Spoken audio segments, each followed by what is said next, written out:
Saudara Pengurus Besar Nahdlatul Ulama menegaskan keberangkatan 5 tokoh muda bertemu Presiden Israel Isaac Herzog bukan penugasan dari organisasi.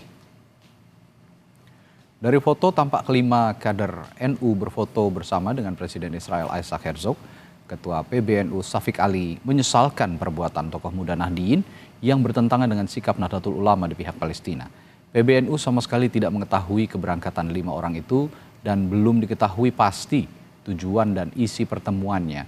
PBNU saat ini tengah mengklarifikasi dan akan memberikan peringatan terhadap kelima anggota Nahdliyin jika sudah menyerahkan keterangan dengan jelas.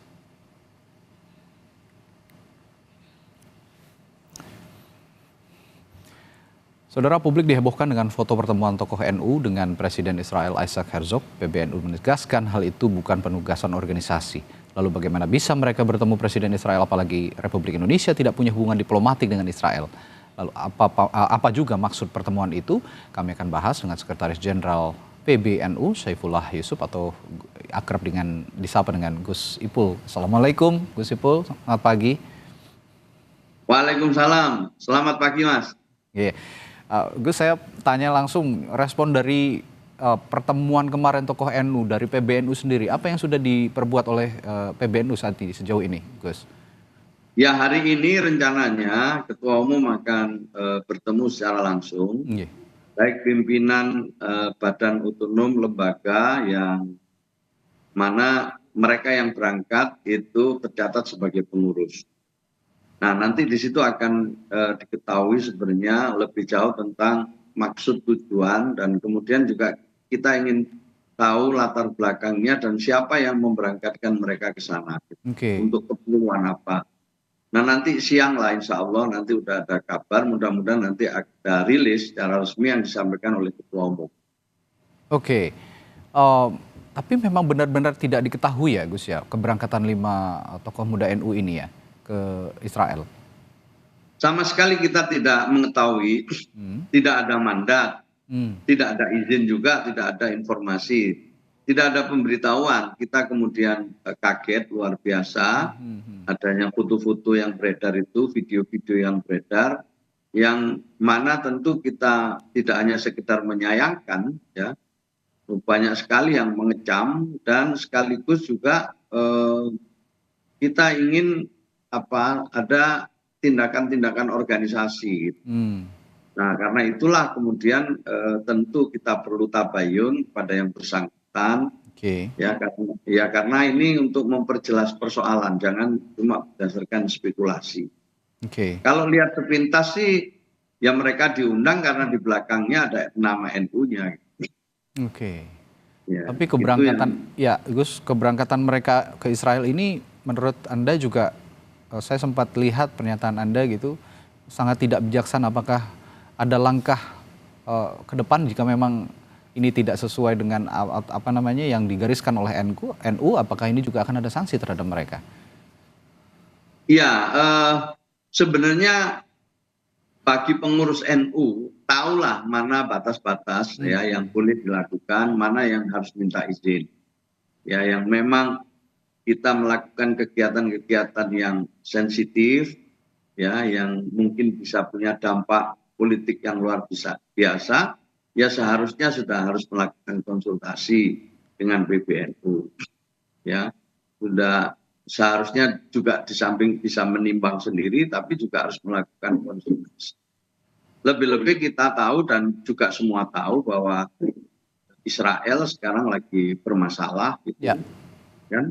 Jadi mestinya kan udah tahu gitu. Tetapi perlu disampaikan bahwa memang kunjungan ke luar negeri bagi pengurus NU itu harus mendapatkan persetujuan dari PBNU.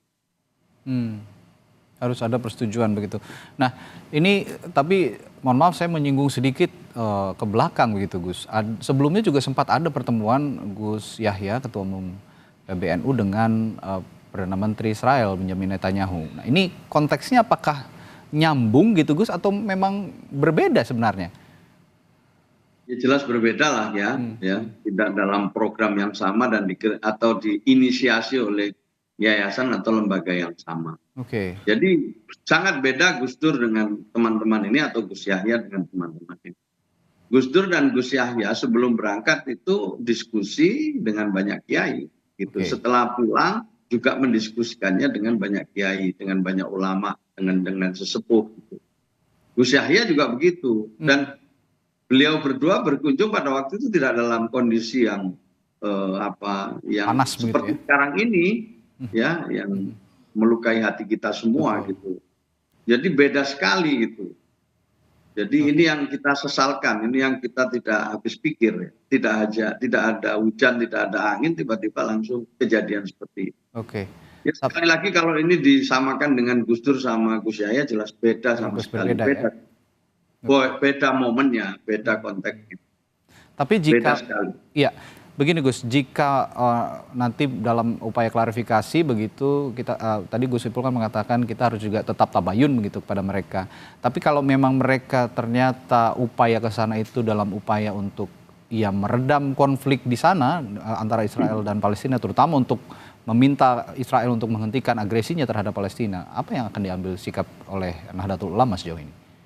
Ya kita tentu akan mendalami ya, niat seperti itu apa cocok atau relevan dengan situasi dan kondisinya. Oke. Kalau mau mendamaikan tapi kemudian hari ini kita lihat berita-berita Israel sedang gempur sekolah-sekolah di Gaza, kan nggak nyambung.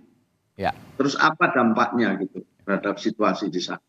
Sekarang ini PBB bekerja, semua bekerja termasuk Indonesia, ya presiden, ya melalui Menlu dan juga tokoh-tokoh semua ya memberikan suatu pernyataan yang jelas tentang sikap Indonesia, tentang sikap rakyat Indonesia terhadap Israel dan Palestina gitu.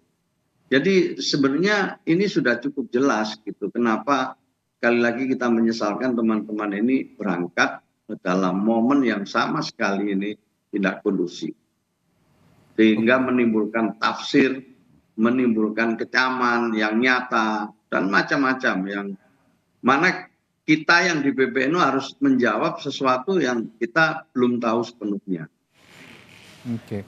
Jadi artinya sekali lagi kita garis bawahi dan kita tekankan bahwa ini bukan kunjungan resmi, sama sekali bukan kunjungan resmi ya Gus Ipul ya. Ini Jelas bukan kunjungan resmi oke. NU ya, bukan juga ya tentu Kemenlu juga sudah menjawab ini juga Ya. tidak ada urusannya dengan pemerintah ya. Hmm. Jadi urusannya dengan pribadi-pribadi. Kalau ini urusannya dengan pribadi, tapi dalam video yang beredar kan dia mengatakan bahwa saya Muslim, saya orang Indonesia dan saya NU gitu kan, sebutnya tiga-tiganya. Apa mereka kalau nggak ada NU-nya itu bisa berangkat gitu? Ini juga satu pertanyaan. Oke. Tapi sejauh ini dari kacamata NU sendiri, apa yang harus disikapi sih sebenarnya dan apa yang akan dilakukan NU juga untuk meredam konflik Israel Palestina, terlebih menghentikan agresi Israel terhadap Palestina sejauh ini? Ya sikap kita kan sudah cukup jelas ya. Upaya-upaya yang kami lakukan juga cukup jelas gitu. Ya tidak perlu diulang-ulang ya. Sebenarnya tetap kita ingin memperjuangkan supaya Palestina menjadi negara yang merdeka, gitu kan? Gitu. Dan berikutnya kita juga lakukan diplomasi gitu. Jadi artinya perjuangan itu dengan macam-macam cara lah, termasuk diantaranya apa yang disampaikan oleh Gus Dur maupun Gus Yahya itu juga dalam rangka diplomasi dan membela Palestina. Itu kan gitu sama. Ada yang demo, kita hormati, semua kita hargai lah. Oke. Tapi masalahnya sekarang ini melakukan diplomasi atau upaya-upaya untuk meredam di sana dengan sesuatu yang tidak dipahami oleh kita semua itu kan jadi istilahnya tidak karu-karuan gitu. Timbul spekulasi dan dampaknya itu sama sekali nggak bisa dirasakan. Oke. Ya, Gus, untuk klarifikasi awal hingga saat ini, hingga pagi hari ini sudah ada keterangan dari mereka sebenarnya awal mula keberangkatan mereka ini maksudnya apa begitu? Ya tentu nanti siang mudah-mudahan sudah ada kabar ya. Mudah-mudahan nanti bisa ada klarifikasi atau tabayun hari ini sehingga kita bisa tahu kejelasannya, dan insya Allah nanti akan dirilis secara langsung oleh Ketua Umum. Kita tidak tahu persis. Oh, belum. Tetapi beginilah sebelum itu semua, jadi kita tidak mau spekulasi, tapi gini bahwa ini anak-anak muda ya yang punya potensi, punya pemikiran, itu kita hargai. Ya. Mungkin mereka perlu pembinaan, mungkin masih naif, itu kita juga maklumi. Tetapi ya ada sesuatu yang mereka juga harus tahu konsekuensinya, mereka harus tahu akibat-akibatnya, mereka harus tahu hal-hal yang mungkin bisa menjadi hal yang tidak baik gitu loh untuk mereka. Ini yang mesti disadari. Nah, kita tunggu aja nanti seperti apa. Ya, mudah-mudahan hari ini ada kabar. Terakhir, Gus, ini kan memang bukan agak lagi ya, sangat sensitif sebenarnya dalam konteks masyarakat Muslim Indonesia yang besar, begitu besar, dan atensinya begitu besar juga terhadap keberadaan Palestina dan agresi militer Israel. Menanggapi atau imbauan dari NU sendiri, khusus dari Gus Ipul terhadap masyarakat umum secara luas, masyarakat Muslim secara luas, maupun juga secara spesifik warga Nahdlatul Ulama yang juga sangat banyak di seluruh Indonesia melihat perspektif peristiwa atau insiden ini, apa pesan yang ingin Anda sampaikan, Gus Ipul? Ya, kami tentu akan mengatasi dengan mekanisme internal kami, gitu. Ini yang pertama. Jadi mekanisme internal ini akan kita lalui, kita akan bekerja dengan sebaik mungkin, ya, dengan proses-proses yang semestinya harus kami lalui. Itu yang pertama. Yang kedua, sikap kita sudah cukup jelas lah soal agresi Israel, ya, soal kemerdekaan Palestina, itu sikap kita sudah sama dan berulang-ulang juga sudah kita sampaikan. Kemudian yang ketiga, ya, mudah-mudahan ini masalah ini menjadi pembelajaran kita semua, khususnya di lingkungan Nahdlatul Ulama, bagaimana kita bisa melakukan sesuatu yang positif dengan cara yang tepat dan juga lewat koordinasi yang semestinya dalam sebuah organisasi. Baik, terima kasih konfirmasinya dan informasinya Sekjen Pengurus Besar Nahdlatul Ulama Syaifullah Yusuf atau Gus Ipul. Sekali lagi terima kasih, sehat selalu. Nanti juga akan ada informasi tambahan juga dari PBNU terkait insiden ini begitu ya, Gus ya. Terima kasih, Gus. Assalamualaikum. Selamat pagi. Waalaikumsalam. Terima kasih. Turun.